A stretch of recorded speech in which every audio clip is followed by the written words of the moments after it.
क्या खै happy birthday यसो गर त लु स्वाङ गर्न सकौँ म मम्मी नाइ स्वाङ र इच्छालाई चाहिँ सँगै राख्नुपर्ने रहेछ क्या नाच कौन नाचे गर्छन् उसको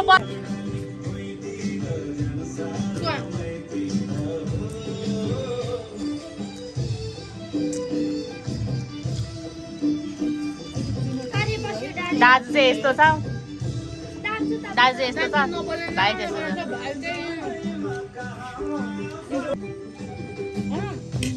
दाजु त पहिल्यैदेखि चाहिने हो है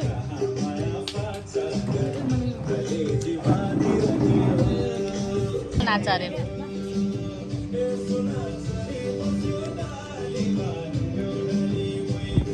लजा करे स्वाङ हेर्न स्वाङ लजा करे हेर्न के लजाको स्वाङ फेरि गर्दा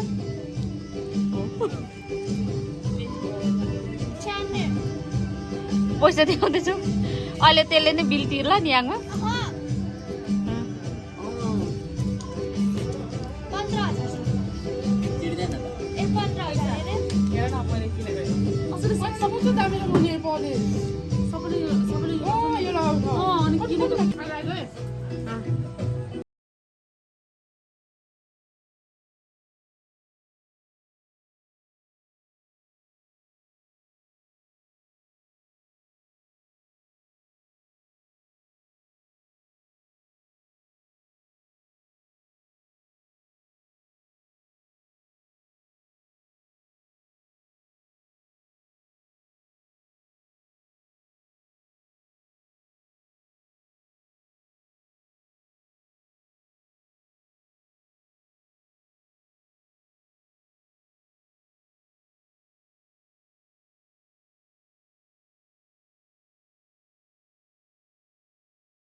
अब हामी डार्लिङ भनेन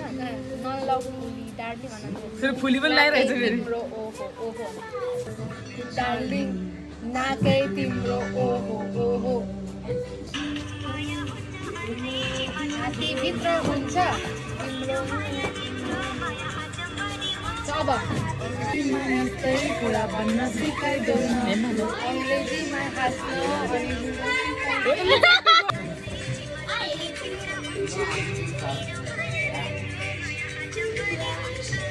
अङ्ग्रेजीमा यस्तै कुरा भन्न सिकाइदेऊ न अङ्ग्रेजीमा हाँस्न अनि नाच्न सिकाइदेऊ न भएन